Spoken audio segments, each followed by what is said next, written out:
하나님 말씀 시편 19편 1절에서 14절 말씀입니다. 한 절씩 교독하겠습니다.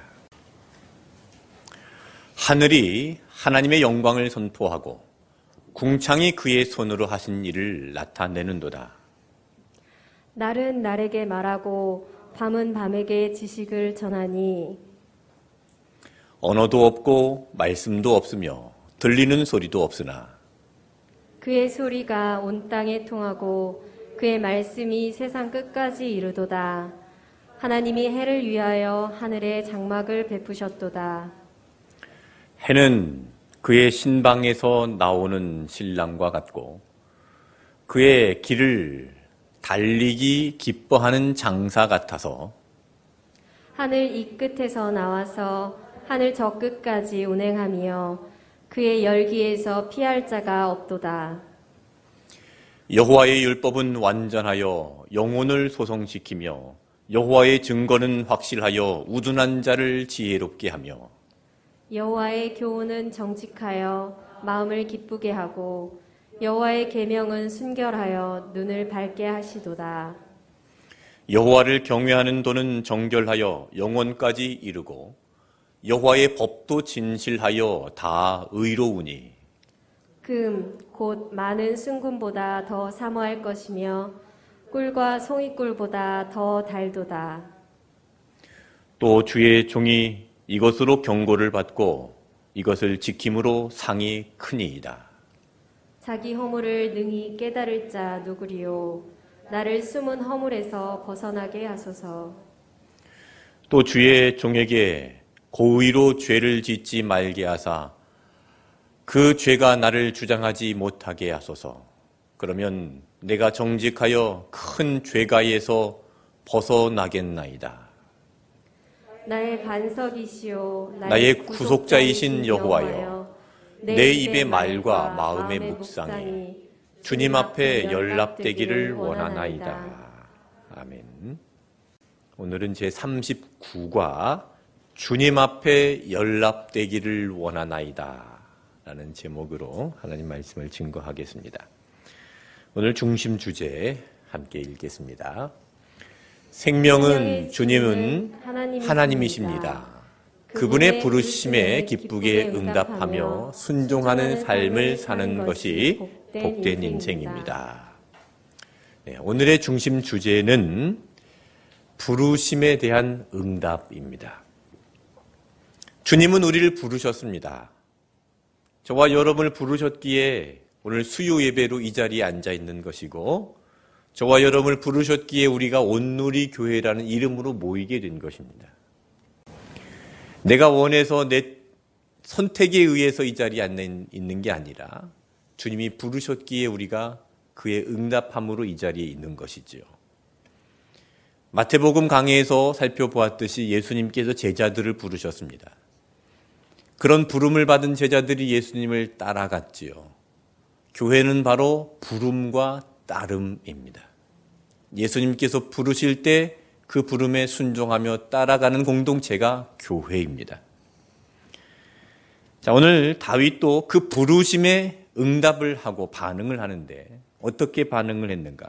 14절 후반절 말씀을 보시기를 바랍니다. 입의 말과 마음의 묵상이 주님 앞에 연락되기를 원하나이다 하고 다윗이 반응을 한 겁니다. 네. 14절 말씀은 이 부르심에 대한 다윗의 반응입니다. 자, 이 14절 말씀 주님 앞에 연락되기를 원하나이다 이 말씀을 새번역 성경에서는 이렇게 번역을 했습니다.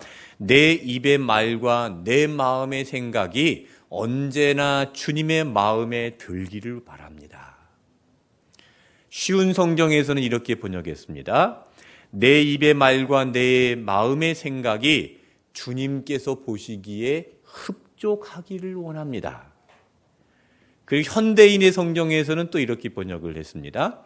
내 입의 말과 내 마음의 묵상이 주님 앞에 기쁘게 받아들여지기를 원합니다. 다윗은 지금 자신의 입에서 나오는 이 말과 자신의 마음 속에서 하고 있는 그 모든 묵상되어지는 것들이 주님의 마음에 들기를 바라고 있습니다. 주님의 마음에 흡족하고 기쁘게 주님께서 받아주시기를 바라고 있는 것입니다. 자, 오늘 이 말씀을 듣는 저와 여러분도 다윗과 같은 이런 고백이 있기를 축복합니다. 자, 말씀 설명을 제가 먼저 읽겠습니다. 본문은 다윗의 찬양시입니다. 웅장한 자연의 존재는 오로지 하나님만을 높이고 있습니다. 여호와의 말씀은 더 분명하게 하나님의 마음을 나타냅니다. 영혼을 소성시키고 영혼까지 이르게 하는 여호와의 말씀은 순금보다 더 사모할 만큼 귀합니다. 동시에 말씀은 자신의 죄를 보게 합니다. 숨은 허물을 깨닫게 하고 고의로 지은 죄를 괴로워하며 벗어나게 합니다. 이로써 다윗이 원하는 마지막 고백은 내 입의 말과 마음의 묵상이 주님 앞에 연락되기를 원하는 진솔한 바람입니다. 아멘.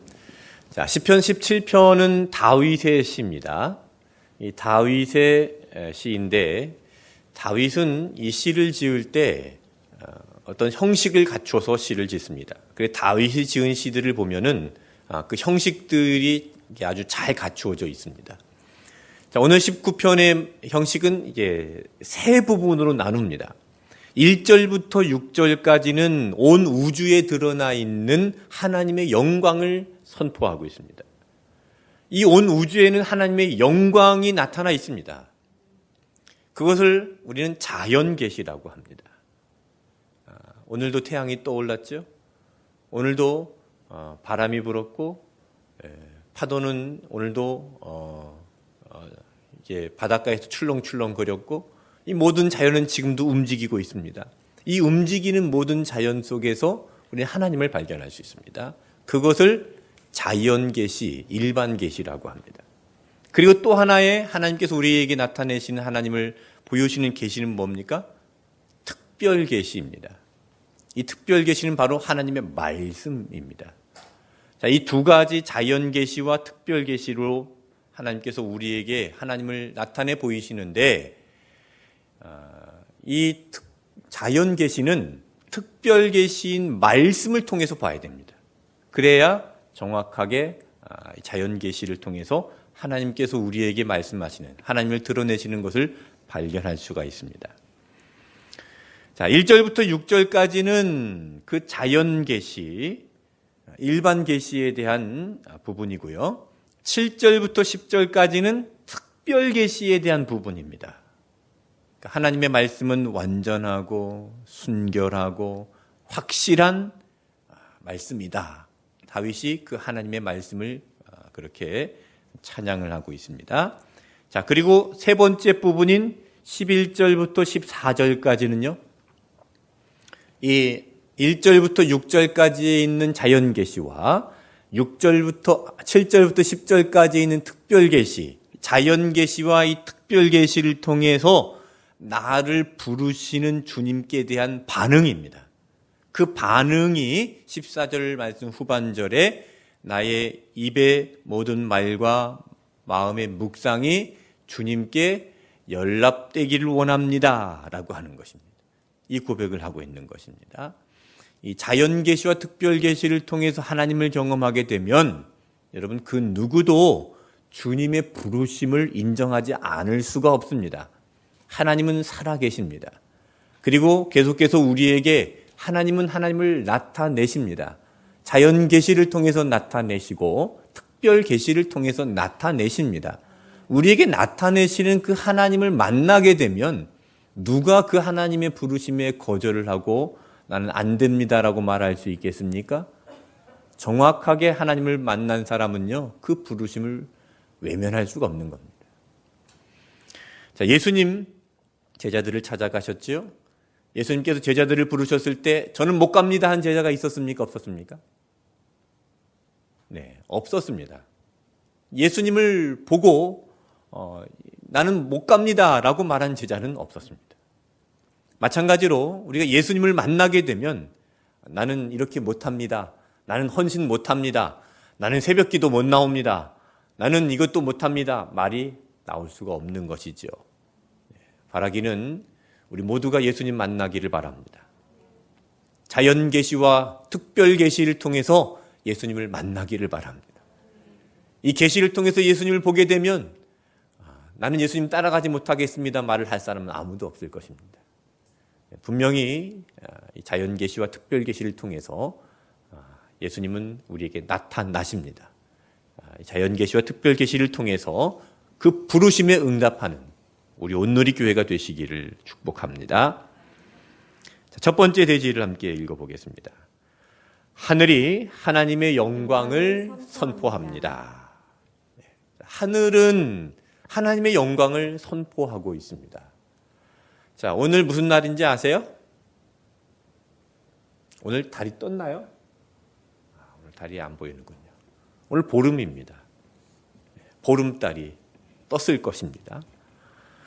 사람들은 보름달을 보면 왜 소원을 빌까요? 보름달을 만드신 하나님을 봐야 되는데 만드신 하나님은 못 보고 그냥 보름달만 보고 사람들이 소원을 빕니다. 한 번은 새벽기도 마치고 영일대 해수욕장에 나갔습니다.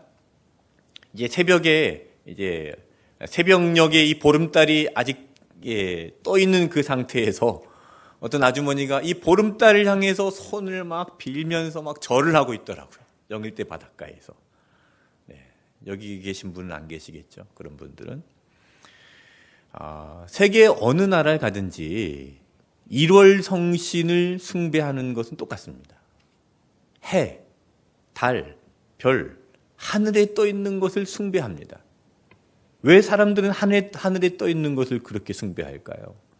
우리나라도 과거에 1월 성신을 많이 숭배했던 나라입니다. 미국도 기독교 국가지만 옛날에 그 인디언들이 살 때는 1월 성신을 숭배했습니다. 저기 아프리카 사람들도 1월 성신을 숭배하고요. 다윗이 살았던 이 시대에 이스라엘도 1월 성신을 숭배하는 사상들이 강했고 세계 어디를 가든지 이 1월 성신을 숭배합니다. 하늘에 떠 있는 달을 숭배하고 태양을 숭배하고 별을 숭배합니다. 신기한 것은 누가 가르쳐 주지 않아도 똑같이 그렇게 한다는 겁니다. 왜 그럴까요? 인간의 죄의 본성입니다. 모든 인간은 죄인으로 태어납니다. 이 죄라는 단어가 하마르티어, 관역에서 벗어난다라는 뜻을 가지고 있죠. 하나님으로부터 벗어난 것이 죄입니다. 이 죄를 가지고 태어난 인간은 계속해서 하나님을 보지 않으려고 합니다. 피하려고 합니다. 그래서 달은 보지만 달을 만드신 하나님은 보지 않으려고 합니다. 태양은 보지만 태양을 만드신 하나님은 보지 않으려고 합니다. 죄 때문에 그런 겁니다. 죄 때문에 가려져서 보지 못하는 것이죠. 그런데 다윗은 어떻게 했습니까? 그 죄를 해결하려고 정말 몸부림을 많이 친 사람이 다윗입니다. 자, 오늘 말씀 12절 말씀을 한번 읽어보겠습니다. 자기 허물을 능히 깨달을 자 누구리요? 나를 숨은 허물에서 벗어나게 하소서. 다윗은 지금 자기의 허물을 깨달을 자 누구냐? 나를 그 숨어있는 허물에서 벗어나게 해달라. 그렇게 간구하고 있습니다.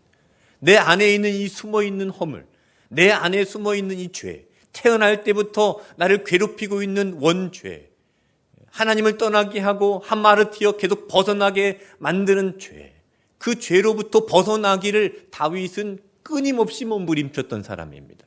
13절 말씀 읽어보겠습니다. 또 주의 종에게 고의로 죄를 짓지 말게 하사 그 죄가 나를 주장하지 못하게 하소서. 그러면 내가 정직하여 큰 죄가에서 벗어나겠나이다. 네, 13절 말씀을 잘 보시면은 죄를 짓지 않고 벗어나기를 구하는데 이 죄를 짓지 않고 벗어나는 것은 자신의 힘으로 되지 않고 하나님께서 그렇게 해주셔야 내가 죄로부터 벗어나겠습니다 라고 고백을 하고 있습니다. 다윗도 죄를 지었습니다. 많은 죄를 지었습니다. 살인, 교사의 간음에 하여튼간 많은 죽을 죄를 지었습니다. 그런데 다윗은 그 죄를 내가 이겼다고 고백하지 않습니다. 여러분, 죄는 내가 이길 수 없는 것입니다. 여러분, 죄는 내가 상대할 수 있는 그런 대상이 아닙니다. 나는 죄하고 싸울 수 없습니다. 내 힘으로 죄를 벗어날 수 없습니다. 어떻게 우리가 이 죄로부터 벗어날 수 있나요? 예수님께서 내 안에 온전히 들어오셔야 됩니다. 예수님께서 나의 주인 되셔야 됩니다. 그러면 내 죄과를 벗어나는 것입니다. 여러분, 예수님께서 내 모든 죄를 해결해 주심을 믿으시고 그 예수님을 받아들이십시오. 따르십시오. 그러면 보게 됩니다. 그러면 내 앞에 가려져 있는 그 죄가 벗어지게 되고 보게 됩니다. 달을 보는 사람들 왜 달만 봅니까? 죄로 인해서 가려져서 달을 만드신 하나님을 보지 못하는 겁니다. 그러나 예수님을 받아들이게 되면 그 달만 보는 것이 아니라 달을 만드신 하나님을 보게 됩니다. 태양을 보면서 왜 하나님을 바라보지 못합니까? 죄로 인해서 가려져 있기 때문에 그렇습니다. 그러니까 그냥 태양만 바라보고 있는 겁니다. 그러나 가려져 있는 그 죄악들이 벗어지면 태양을 만드신 하나님을 보게 됩니다. 예수님을 믿으면 태양을 만드신 하나님을 보게 됩니다. 온 우주를 만드신 하나님을 보게 됩니다. 이 자연을 통해서 하나님의 사랑을 발견하게 됩니다. 자, 다윗이 1절부터 6절까지 하나님께서 하신 일을 보고 이렇게 고백을 했는데, 자, 1절부터 6절까지 우리 한 절씩 읽어보겠습니다. 1절을 먼저 읽겠습니다.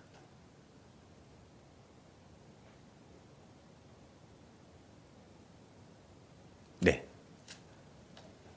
하늘이 하나님의 영광을 선포하고 궁창이 그의 손으로 하신 일을 나타내는도다. 자, 지금 다윗은 하늘을 보면서 무엇을 보고 있습니까? 하나님께서 하신 일을 지금 보고 있는 겁니다. 하늘만 보고 있는 것이 아니라 하늘이 지금 하나님의 영광을 선포하고 있다. 궁창이 하나님께서 하신 그 모든 것을 나타내고 있다라고 하나님을 보고 있는, 하나님께서 하신 일을 보고 있는 겁니다. 2절 읽겠습니다. 2절, 3절 읽겠습니다.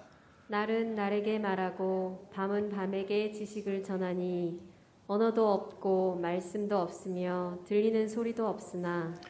자, 2절에 있는 날이라는 것은 낮을 의미하는 거고요. 그리고 밤은 밤을 의미하는 겁니다. 그러니까 낮과 밤이 이 시간에 아무 소리도 들리지 않습니다. 오늘 낮에서 지금 밤으로 넘어가고 있는 이 시간에 조용히 넘어갑니다. 아무 소리도 들리고 있지 않지만 지금 서로가 서로에게 하나님의 창조의 위대함을 속삭이고 있는 겁니다. 아멘? 들리십니까? 그 속삭이는 소리가? 날은 날에게 말을 하고 있고 밤은 밤에게 그 지식을 전하고 있습니다. 하나님께서 창조하신 그 소식을 아무 소리도 없는 것 같지만 낮과 밤이 서로에게 속삭이고 있는 겁니다. 다윗이 그것을 표현하고 있는 것이죠. 얼마나 시적이고 아름다운 표현입니까? 여러분, 지금 저녁에 낮에서 밤으로 넘어가는 이 시간에 날은 날에게 말하고 밤은 밤에게 이렇게 속삭이고 있는 것입니다. 자, 4절 말씀 읽겠습니다. 그의 소리가 온 땅에 통하고 그의 말씀이 세상 끝까지 이르도다. 하나님이 해를 위하여 하늘에 장막을 베푸셨도다. 자, 그의 소리는 온 땅에 통하고 하나님의 말씀은 세상 끝까지 이릅니다. 이 온 우주는 온통 지금 하나님을 말씀하고 있습니다. 다윗이 이 사실을 입증하기 위해서 지금 무엇을 등장시키고 있습니까? 하나님이 해를 위해서 하늘의 장막을 베푸셨다. 그러니까 해를 등장하고 있습니다. 이 해는, 태양은 자연을 대표하고 있는 상징적인 위험성을 가지고 있습니다. 하나님은 이 해를 위해서 하늘의 장막을 마련하셨다라는 겁니다. 자, 이 해는 마치 신방에서 나오는 신랑과 같다 했는데, 자, 5절 말씀 읽어보세요. 해는 그의 신방에서 나오는 신랑과 같고 그의 길을 달리기 기뻐하는 장사 같아서. 자, 지금 태양이 뜨는 것을 말하는 겁니다. 태양이 뜨는 것이 마치 신방에서 신랑이 나오는 것과 같다. 신방에서 신랑이 나오면 사람들이 어떻게 쳐다봅니까? 신랑을 구경하려고 와 하고 쳐다보잖아요. 그렇듯이 지금 태양이 그렇게 떠오르고 있고, 그리고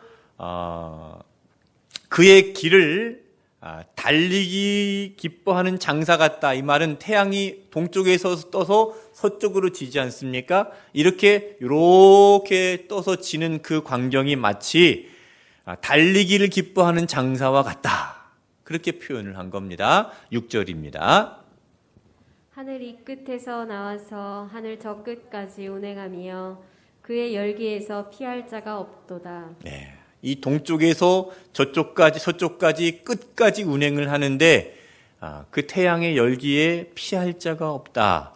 그 태양이 비치기 때문에 그곳에 태양에 피할 사람은 아무도 없다라는 겁니다. 여러분, 태양을 하나님께서 만드셨습니다. 이 태양을 누구를 위해서 만드셨습니까? 네, 저와 여러분을 위해서 만드셨습니다. 태양이 없으면 우리가 어떻게 되죠? 존재할 수 없습니다. 태양이 없으면 생명이 존재할 수 없습니다.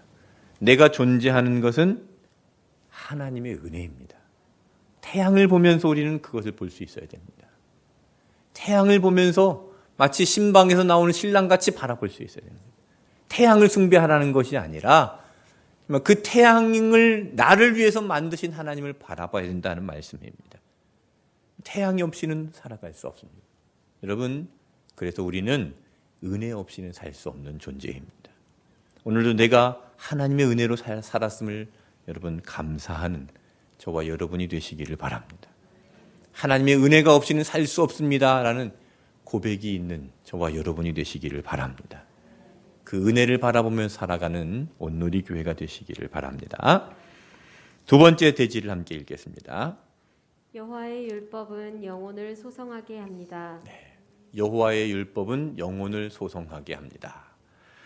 자, 두 번째 대지에서는 7절부터 9절까지 말씀을 살펴봐야 되는데 7절부터 9절까지의 말씀은 하나님의 말씀을 6가지로 이야기를 했습니다.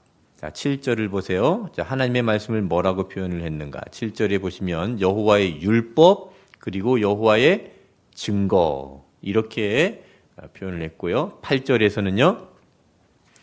여호와의 교훈, 여호와의 계명 그랬고요. 자, 9절에서는요. 여호와를 경외하는 도 그리고 여호와의 법 이렇게 표현을 했습니다. 자, 이 6가지인데 이 6가지를 좀 간략하게 좀 살펴볼 필요가 있어서요. 여러분 유인물을 보시고 함께 읽어보겠습니다. 첫 번째, 말씀은 완전하여 영혼을 소성시킵니다. 7절 전반부만 읽어보겠습니다. 여호와의 율법은 완전하여 영혼을 소성시키며. 네. 자, 여기 소성이 무슨 뜻이냐면 까무러쳤다가 다시 정신이 드는 상태를 말합니다. 그러니까 병을 앓다가 몸이 다시 회복된다라는 뜻도 가지고 있습니다. 여러분, 하나님의 말씀은 우리를 소성시킵니다. 지난 주일날 살펴봤죠. 예수님께서 하신 3대 사역이 뭐였습니까? 첫 번째, 가르치시고, 두 번째, 선포하시고, 세 번째, 고치셨습니다. 이 마지막 세 번째는 우리의 영과 우리의 혼과 우리의 육을 고치셨다라는 말씀입니다. 메시아로 이 땅에 오셔서 우리의 약한 모든 것까지도 치료하셨다는 말씀입니다. 여러분, 예수님은 지금도 그 사역을 하십니다. 누구를 통해서 하시죠? 예수님의 몸인 교회를 통해서 그 일을 하십니다. 네. 말씀은 우리를 소성시킵니다. 우리의 육과 우리의 영과 우리의 혼을 소성시킵니다. 모든 약한 것들을 고쳐주십니다. 여러분의 육신에 약한 것도 고쳐주시고 마음에 약한 것도 고쳐주시고 지나간 상처도 다 고쳐주시고 잘못된 영도 고쳐주시고 예수님은 지금도 우리를 소성시키십니다. 자, 두 번째 같이 읽겠습니다. 말씀은 확실하여 우둔한 자를 지혜롭게 합니다. 자, 7절 후반절 읽어보세요. 여호와의 증거는 확실하여 우둔한 자를 지혜롭게 하며. 자, 우둔한 자를 지혜롭게 한다 그랬는데 이 우둔하다라는 말의 그 원어의 뜻을 보면 뚜껑이 열려 있다라는 뜻을 가지고 있습니다. 자, 제가 지금 물병을 가지고 있는데 이 물병에 뚜껑이 열려 있죠. 이 뚜껑이 열려 있기 때문에 여러분 중에 누가 와서 여기다가 여러분 먹던 커피를 여기다가 부으면은 커피가 들어갑니다. 누가 와서 콜라를 부으면 콜라가 들어갑니다. 뚜껑이 열려 있다는 것은 누가 뭐라고 하면은 그것을 무분별하게 다 받아들여 버리는 상태를 말하는 겁니다. 우리말 속담에도 귀가 얇다라는 말이 있죠. 이 말하면 이 말에 이거 진짠가 보다 하고 따라가 버리고, 또 이것이 이 말하면 또 이쪽에서 말하면 이것이 또 진짠가 보다 하고 따라가 버리고, 중심이 없이 그냥 여기 왔다 저기 갔다 그렇게 무조건적으로 받아들여 버리는 상태, 그 상태를 바로 우둔한 상태라고 합니다. 자, 이 우둔한 사람들은 어떻게 해야 될까요? 여호와의 증거, 하나님의 말씀은 확실하여서 우둔한 자를 지혜롭게 합니다. 여러분, 우둔한 자를 무엇으로 지혜롭게 합니까? 하나님의 말씀입니다. 하나님의 말씀을 듣고 하나님의 말씀을 채우면 그 어떤 얘기를 해도 넘어가지 않습니다. 세상이 나에게 속삭여도 분별해낼 수 있습니다. 귀가 얇지 않습니다. 세상의 악한 것들을 구별하게 되고 받아들여야 될 것만 받아들이게 됩니다. 여러분, 하나님의 말씀으로 채우시고 우둔한 자를 지혜롭게 하시는 그 지혜가 여러분에게 충만하기를 축복합니다. 자, 세 번째 함께 읽겠습니다. 말씀은 정직하여 마음을 기쁘게 합니다. 8절 전반부 읽겠습니다. 여호와의 교훈은 정직하여 마음을 기쁘게 하고. 여기 정직하다라는 것은 문자 그대로 거짓이 없다, 참되다라는 뜻입니다. 하나님의 말씀은 거짓이 없습니다. 하나님의 말씀은 참됩니다. 하나님의 말씀은 정직하여서 우리의 마음을 어떻게 한다고 그랬습니까? 기쁘게 합니다. 여러분, 하나님께서 하신 말씀을 신뢰하시지요? 예, 하나님의 말씀은 분명히 이루어집니다. 여러분, 우리가 믿는 것은 하나님의 말씀입니다. 지금 코로나 여러 가지 상황으로 힘든 상황이라 할지라도 여러분, 하나님의 말씀을 믿으십시오. 그러면 우리 마음이 기쁘게 됩니다. 하나님 말씀 안에서 참된 기쁨을 발견하는 저와 여러분이 되시기를 축복합니다. 네 번째 같이 읽겠습니다. 말씀은 순결하여 눈을 밝게 합니다. 8절 후반절입니다. 여호와의 계명은 순결하여 눈을 밝게 하시도다. 네. 이 순결하다라는 뜻은요, 불순물을 제거한다, 닦아낸다 그런 뜻을 가지고 있습니다. 더러운 것이 조금도 없는 그런 상태를 말하는 것입니다. 하나님의 말씀은 순결합니다. 우리 안에 있는 더러움을 닦아내어 주십니다. 여러분, 운전하다 보면은 운전석 앞에 유리가 있는데 그 유리에 뭐가 막 묻으면 어떻게 합니까? 네, 이 핸들 옆에 이걸 당기죠? 그러면 물이 쫑쫑 나와가지고 윈도우 브러쉬에 딱 닦아주잖아요. 닦아주면 앞에 시야가 확 트이고 잘 보이는 것처럼 성경은, 하나님의 말씀은 순결해서 우리의 눈을 밝게 합니다. 하나님의 말씀은 순결해서 하나님을 바라볼 수 있게 합니다. 세상을 아름답게 볼 수 있게 합니다. 긍정적으로 볼 수 있게 합니다. 하나님께서 하시고 있는 일을 보게 하는 것입니다. 하나님의 주권적인 역사를 보게 합니다. 여러분, 내 안에 혹시 부정적인 생각이나 하나님께서 기뻐하지 않는 것이 있다면 하나님의 말씀을 신뢰하시길 바랍니다. 말씀은 순결하여서 우리의 눈을 밝게 합니다. 마음이 청결한 자는 복이 있나니 그가 하나님을 볼 것이며 그랬습니다. 말씀으로 여러분 마음을 청결하게 함으로 하나님을 볼 수 있는 저와 여러분이 되시기를 축복합니다. 다섯 번째입니다. 말씀은 정결하여 영원까지 이릅니다. 자, 9절 전반절 읽겠습니다. 여호와를 경외하는 도는 정결하여 영원까지 이르고. 여기 정결하다라는 단어는 제사할 때 사용하는 용어입니다. 하나님께 제사를 드리는데 그 제물이 어떤 제물이어야 합니까? 흠이 없이 정결한 제물이어야 됩니다. 하나님께 드리는데 흠이 없이 정결한 제물로 드릴 때 하나님께서 기쁘게 받으십니다. 자, 여러분, 하나님의 말씀은 정결하여 영원까지 이른다. 이 말은요, 하나님의 말씀은 우리 안에 들어오면 우리가 하나님을 예배할 수 있는 정결한 존재가 된다는 말입니다. 하나님께서 우리를 기뻐 받으신다는 뜻이지요. 그래서 하나님의 말씀은 정결하여 우리를 영원까지 이르게 하는데, 이 영원은 영원한 하나님의 나라를 이야기하는 것, 천국을 이야기하는 것이죠. 여러분, 말씀으로 이 영원한 하나님의 나라에 들어가는, 하나님께 기쁘게 받아들여지는 그런 은혜가 있기를 축복합니다. 6번째 같이 읽겠습니다. 말씀은 진실하여 다 의롭게 됩니다. 9절 후반절입니다.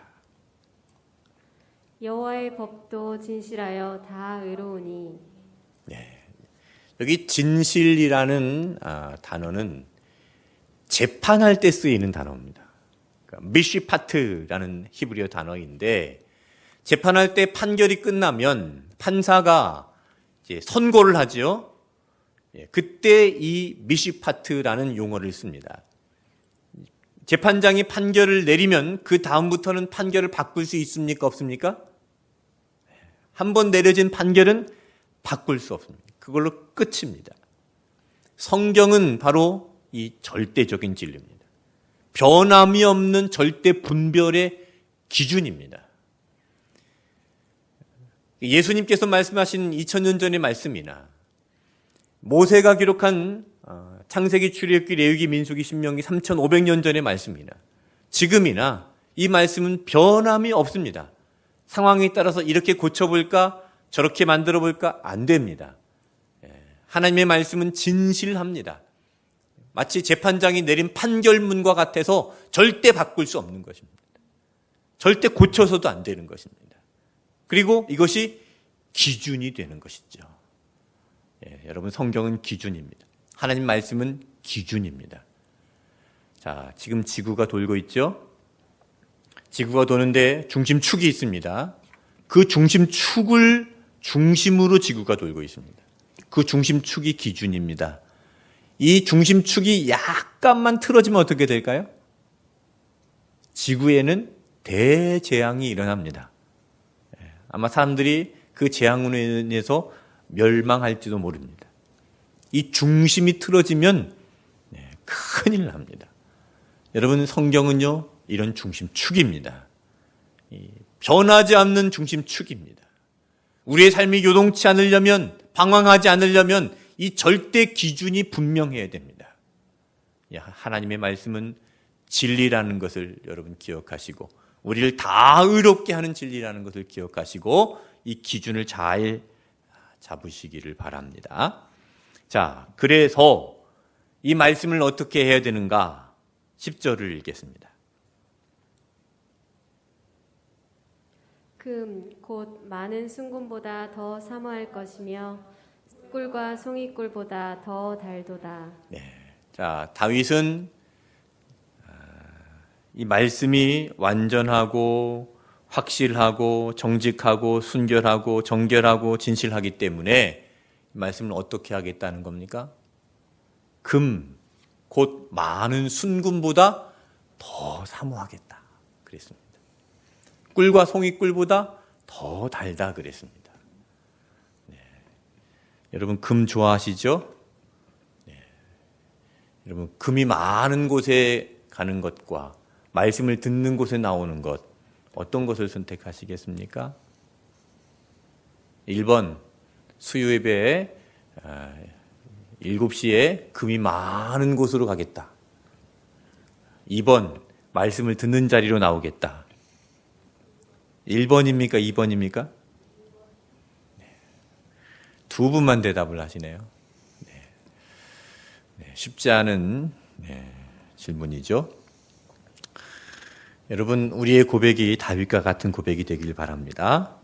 금 곧 많은 순금보다 더 사모하고 꿀과 송이꿀보다 더 달게 하나님 말씀을 사모하시길 바랍니다. 왜 그렇습니까? 하나님의 말씀은 완전합니다. 하나님의 말씀은 확실합니다. 그래서 우둔한 자를 지혜롭게 합니다. 하나님의 말씀은 정직합니다. 그래서 마음을 기쁘게 합니다. 하나님의 말씀은 순결합니다. 눈을 밝게 합니다. 하나님의 말씀은 정결합니다. 영혼까지 이룹니다. 하나님의 말씀은 진실합니다. 우리 모두를 다 의롭게 하는 것입니다. 다윗은 지금 그 상이 크다는 것을 안 겁니다. 그래서 결론입니다. 11절 읽겠습니다. 또 주의 종이 이것으로 경고를 받고 이것을 지킴으로 상이 크니이다. 다윗이 지금 이것을 지킴으로 자기에게 있는 상이 크다는 것을 알고 금보다 사모하고 꿀보다 더 달다라고 고백을 하고 있는 것이죠. 그러면서 마지막으로 고백하고 있는 것이 14절 말씀인데요. 14절을 다시 한번 다 같이 읽어보겠습니다. 나의 반석이시오 나의 구속자이신 여호와여 내 입의 말과 마음의 묵상이 주님 앞에 연락되기를 원하나이다. 네. 자, 14절은 시편 19편의 결론입니다. 시편 19편 1절에서 6절까지는 자연 계시에 대해서 다윗이 찬양을 했고요. 그리고 7절부터 10절까지는 특별 계시에 대해서 찬양을 했습니다. 하나님의 말씀에 대해서 찬양을 했습니다. 자, 이 자연 계시와 특별 계시를 통해서 다윗은 분명하고 확실하게 보았습니다. 하나님께서 원하시는 것이 무엇인가? 분명하게 보았습니다. 그래서 다윗이 14절에 이렇게 반응을 하고 있는 것입니다. 여호와여 내 입의 말과 마음의 묵상이 주님 앞에 연락되기를 원합니다. 여러분, 하나님은 살아계십니다. 그 하나님을 살아계신 하나님을 만난다면 여러분, 하나님께서 우리를 자연 계시와 특별 계시를 통해서 부르시는 그 부르심을 거절할 수 없을 것입니다. 예수님께서 제자들을 부르신 것처럼 예수님을 직접 본 제자들은 그 부름을 따를 수밖에 없는 것입니다. 그래서 여러분, 우리는 예수님을 날마다 봐야 됩니다. 예수님을 날마다 확인해야 됩니다. 어떻게 예수님을 날마다 보고 예수님을 날마다 확인할 수 있나요? 자, 요한복음 1장 14절에서는 이렇게 말을 합니다. 말씀이 육신이 되어 우리 가운데 거하심에 우리가 그의 영광을 보니 아버지의 독생자의 영광이요 은혜와 진리가 충만하더라. 예수님은 말씀 그 자체이시죠. 말씀 그 자체이신 예수님께서 육신이 되어서 우리 가운데 오셨습니다. 요한은 그렇게 정리를 한 겁니다. 말씀 자체이신 예수님께서 육신이 되어서 사람의 모습으로 이 땅에 우리 가운데 오셨습니다. 그래서 우리가 예수님을 보게 되었죠. 예수님의 영광을 보게 되었고 아버지의 독생자의 영광을 보게 되었고 은혜와 진리가 충만한 것을 보게 되었다라는 것입니다. 여러분, 우리가 어떻게 예수님을 보게 됩니까? 말씀을 통해서 보는 것입니다. 오늘 다윗과 같은 그런 고백이 있기를 바랍니다. 자연 계시와 특별 계시를 통해서 하나님을 만나고 예수님을 만나고 다윗과 같은 나의 입의 말과 마음의 묵상이 주님 앞에 연락되기를 원합니다 하는 고백이 있기를 바랍니다. 마지막 결단입니다. 만물은 하나님의 영광을 선포합니다. 만물의 존재 이유입니다. 우리 또한 그렇습니다. 하나님을 기쁘시게 하는 삶이 하나님을 영화롭게 하는 것입니다. 그 길을 잘 알려주는 말씀 앞으로 나아가겠습니다. 내 입의 말과 마음의 묵상이 주께 연락되는 삶을 살겠습니다. 만물은 하나님의 영광을 선포합니다. 만물의 존재 이유입니다. 우리 또한 그렇습니다. 하나님을 기쁘시게 하는 삶이 하나님을 영화롭게 하는 것입니다. 그 길을 잘 알려주는 말씀 앞으로 나아가겠습니다. 내 입의 말과 마음의 묵상이 주께 연락되는 삶을 살겠습니다. 기도하겠습니다. 우리와 함께 하시는 하나님 아버지, 오늘도 우리에게 말씀하여 주심을 감사합니다. 이 말씀을 듣고 우리의 영혼이 소송케 되기를 원합니다. 우둔한 자가 지혜롭게 되기를 원합니다. 우리의 마음이 기뻐하기를 원합니다. 우리의 눈을 밝게 열어주시기를 원합니다. 영원까지 이르는 천국을 바라보기를 원합니다. 의롭게 되기를 원합니다. 하나님, 그러나 말씀하셔도 이 말씀을 듣지 못하는 자들을 용서하여 주시고 순종하는 믿음을 주시옵소서. 말씀 앞에서 나를 보게 하여 주시고 만물이 하나님을 드러내듯이 내 삶에도 하나님이 보여지게 하시고 내 입의 말과 마음의 묵상이 주께 연락되게 하여 주시옵소서. 예수님의 이름으로 기도하옵나이다. 아멘.